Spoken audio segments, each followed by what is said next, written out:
Assalamualaikum warahmatullahi wabarakatuh. Salam rahayu untuk kita semua. Kali ini saya Mas Rohim dan Mas Rudi akan membahas tentang mata batin. Mata batin ini seru.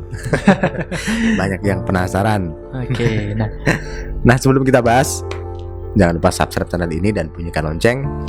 Kita di sini di Asosiasi Reiki Indonesia akan berbagi manfaat untuk memanfaatkan Reiki, Kundalini, spiritual, dan meditasi. Oke, Mas Rohim. Baik, apa ini yang kita bahas dari mata batin, Mas Rudi ya? Iya, di sesi sebelumnya Mas Rohim sempat menyinggung hantu. Iya. Jadi sempat menyinggung hantu dan dulu memang juga banyak yang tanya sama saya terkait mata batin nih. Apakah ketika saya belajar Kundalini, kemudian saya mata batin saya juga aktif dan lain sebagainya, semacam itu. Nah, saya pun kembalikan mata batin yang Bapak atau Ibu maksud itu mata batin yang seperti apa kan gitu. Apakah mata batin yang kemudian bisa melihat pocong kah? Melihat demit, jin, terus habis itu ngapain? Nah, kan gitu. Nah, dia bilang ya semacam itu gitu. Terus tak tanya, manfaatnya apa? Gitu. Apakah kemudian ketika Bapak Ibu bisa melihat jin, bisa melihat makhluk halus gitu kan, membuat Bapak lebih sehat, membuat Bapak lebih bahagia, atau ingin merasa hidup takut? Saya ingin hidup takut terus. Ya wes, saya bukakan mata batin untuk lihat hantu yang mengerikan gitu. Iya, ketika saya tanya seperti itu, ya dia bilangnya enggak juga sih Mas gitu. Iya. Nah, terus akhirnya ngapain gitu tujuan seperti itu. Nah, kalau kemudian saya sampaikan bahwa kalau memang mau mengasah mata batin, ya itu seperti kayak kita mengasah intuisi. Betul sekali. Ya kan, mengasah intuisi. Nah, yang saya mau tanyakan, mata batin yang di-share oleh Mas Rohim ini, apakah mata batin untuk melihat pocong? Nah, ini karena saya juga dulu penasaran begitu ya. Terus saya pikir-pikir ini gak ada manfaatnya. Walaupun saya dulu pernah mengalami hal itu ya. Ada extra sensory perception yang peka gitu. Saya pikir-pikir ini saya nggak sehat, saya nggak bahagia, saya nggak sukses karena ini. Padahal hidup yang dicari adalah sehat, sukses, bahagia, berkah. Nah, terus saya pikir-pikir ngapain harus diperbesar mata batin ini, ngapain dikembangbiakkan? Nggak penting. Makanya kalau di Ari dulu saya pernah bikin video-video, saya selalu tekankan untuk kesuksesan, kesehatan, dan kebahagiaan. Oke. Ya, jadi bagaimana kita punya intuisi yang tepat untuk memasukkan makanan ke dalam diri kita agar gula darah kita tepat, agar tidak kelebihan, agar tidak kekurangan. Bagaimana melihat sebuah intuisi project yang apakah itu bermanfaat untuk kemajuan dan kebahagiaan kita akan bantu di situ. Jadi melatih pineal gland-nya agar mata batin kita makin peka untuk itu. Jadi intinya intuisi dalam hal yang positif ya. Positif. Jadi sebenarnya kalau orang diet itu kan harus mengontrol kalorinya. Jadi kita punya sensory perception yang tepat untuk itu, bukan sensory perception untuk melihat hantu. Bukan semacam itu berarti. Bukan itu. Itu yang saya kembangkan, saya praktekkan, dan alhamdulillah teman-teman yang di Ari itu banyak manfaat ya. Belajar lebih cepat, lebih bagus, kemudian memilih jodoh juga mudah kan. Ada mata batin untuk bahagia. Iya. Bagaimana menghadirkan teman hidup, bagaimana menelateni teman hidup agar selalu bahagia dan berinteraksi baik dalam hubungan keluarga. Apalagi kalau orang nyari jodoh ya. Ya. Kalau mata batinnya nggak peka, nanti menyesal seumur hidup loh. Karena menikah itu kalau di Muslim gitu kan, meskipun Muslim mengizinkan 4 kali nikah, tapi kan afdolnya satu. Nah, ini afdol ya. Afdol, sangat afdol, dan jadikan itu semata wayang yang membawa Anda ke surga nanti. Bahkan juga kalau menurut riwayat gitu kan, Nabi mau poligami itu kan setelah Siti Khadijah wafat meninggal ya. Kan? Baru dia istilahnya beliau poligami kan seperti itu. Jadi kalau mungkin Nabi duluan sebelum Khadijah ya. Mungkin tidak ada cerita poligami di hadis ya. Jadi ya memang itu kehendak Allah gitu kan. Tapi ya kita nggak membahas soal poligami. Nggak bahas lah. Kalau pengen tahu lebih jauh ya, datang aja kita konsul tentang ya. Meskipun dengan mata batin ini, dengan intuisi yang tajam, kita juga bisa menilai mana wanita yang bisa dipoligami dan tidak gitu. Tapi sekali lagi kita gak mengajarkan tentang poligami gitu. Ya. Terus kemudian nih Master, apakah gini, maksudnya di metode yang terbaru ini yang Master Rohim ajarkan gitu, apakah mata batin itu diajarkan tersendiri atau sudah satu package dengan ketika orang mau belajar katakanlah aktivasi Kundalini level 1 atau level 2 semacam itu? Sendiri. Sendiri. Walaupun di level 1 diajarkan ya. Untuk aktivasi semua cakra diajarkan. Namun meningkatkan kualitas ya, kepekaan indera itu ada sesinya sendiri. Jadi harus ikuti aturan khusus, pakai kristal boleh, pakai kapsul boleh, yang memang khusus untuk memekakan indera cakra ajna. Oh gitu. Nah, tapi gini, bukankah ketika kita, ini agak sedikit kita diskusi ya. Jadi bukankah ketika seseorang itu memiliki kundalini yang aktif, aktif sempurna semacam itu, intuisinya juga meningkat? Iya, itu meningkat. Namun kan tingkatannya ada sendiri-sendiri. Oh, beda-beda. Tingkatan yang 1, tingkatan 2, tingkat tinggi. Kalau di hari kan ada 3 level ya. Jadi yang pertama dasar, naik kelas, kemudian naik kelas lagi. Oke. Oh, berarti meskipun nantinya ketika kita kundalini aktif, bukan berarti intuisi kita juga aktifnya sempurna juga ya? Bukan. Atau bagaimana menurut? Ya udah terbuka, udah aktif. Namun aktifnya itu beda. Aktifnya beda. Beda. Maka ada perlakuan khusus bagaimana aktifnya biar semakin aktif. Gitu. Jadi otomatis ya. Otomatis gitu loh. Oke. Ketemu orang, oh ini ada sinyal apa di mata batin kita untuk kebahagiaan, kesehatan dan kesuksesan. Oke. Jadi banyak manfaat sebenarnya kalau saya mendengarkan ceritanya Master Rohim itu kan banyak manfaat jadinya. Sehingga kita tidak mudah suudzon sama orang. Ya, betul. Jadi sebelum dia suudzon, sebelum ngerasani, sebelum kita udah tahu. Ini bahkan kita bisa, kalau saya rasa ya, saya bisa men-setting jawaban orang yang saya temui. Oh, seperti itu. Luar biasa. Luar biasa. Ini saya datang ke sana, saya sudah tahu inisiasinya apa dalam mata batin saya. Nanti saya bisa atur jawaban dari orang itu. Jadi saya ngomong, dia jawabnya ini, pasti ini. Dan akhirnya deal. Nah ini itu yang paling maksimal, tingkat tinggi. Kalau semacam itu berarti cocoknya untuk para marketing ini kayaknya. Cocok itu, bisa disetting. Pokoknya endingnya dia keluar. Endingnya deal lah pokoknya gitu ya. Sip.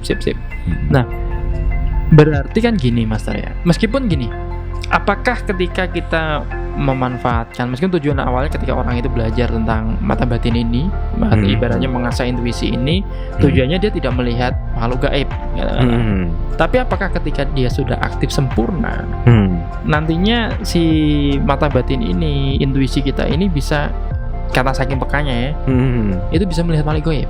Bisa. Meskipun tujuan awalnya nggak semacam itu. Bisa. Selama orang ini memang fokus pada indera visualnya ya. Melihat itu kan visual.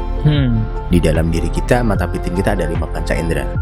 Ada yang melalui dari mencium, mendengar, merasa, meraba, kemudian melihat.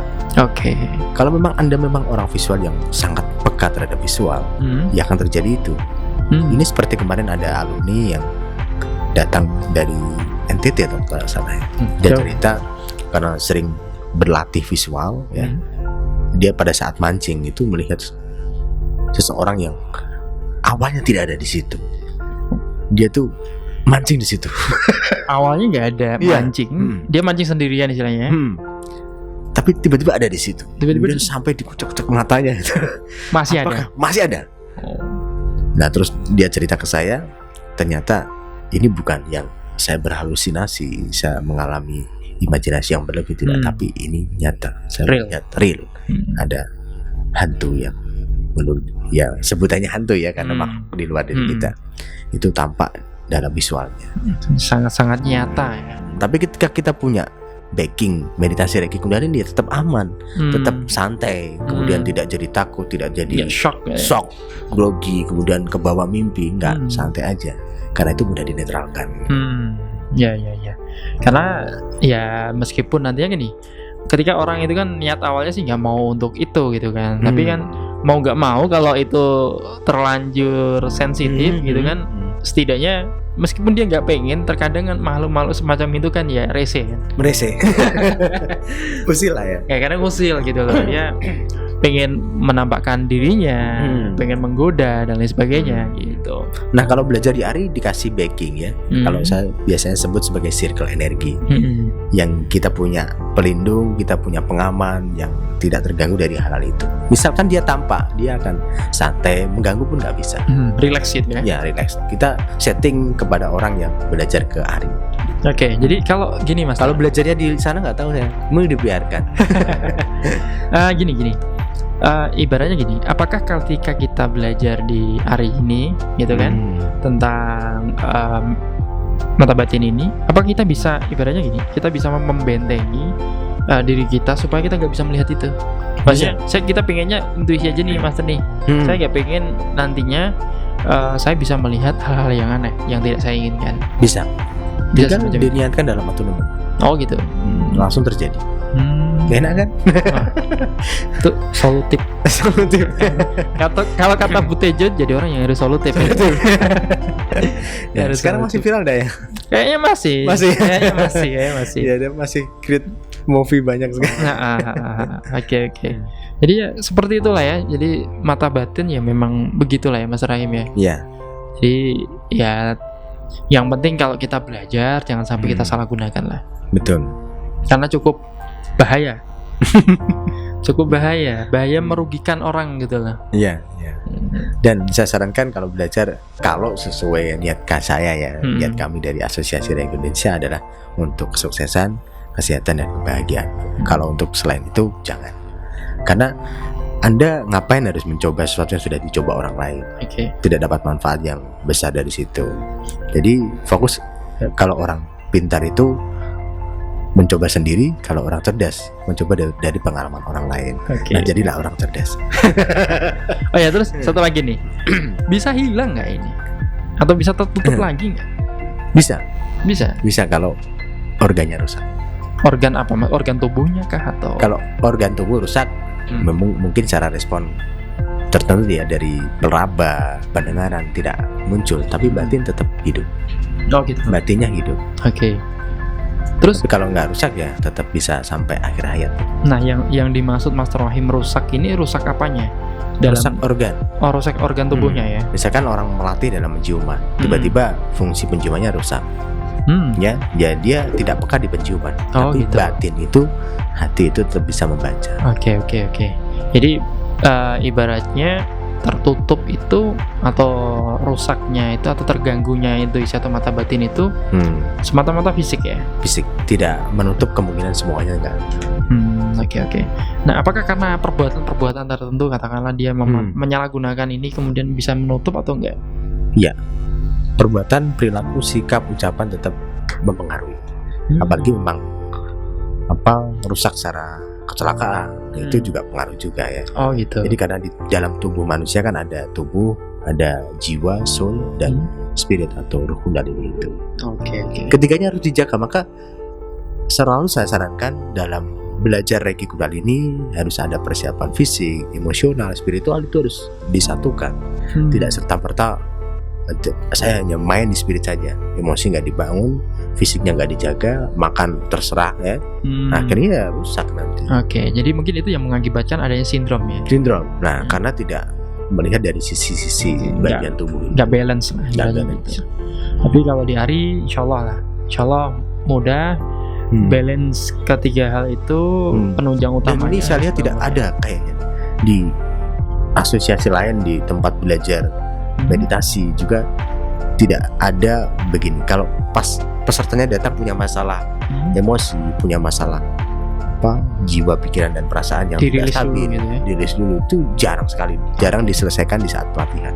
Kalau di ARI pasti diselesaikan. Oke, jadi ibaratnya apapun masalah Anda ketika Anda belajar di ARI tentang Kundalini, maka beban mental, bahkan termasuk karma negatif itu juga dibersihkan.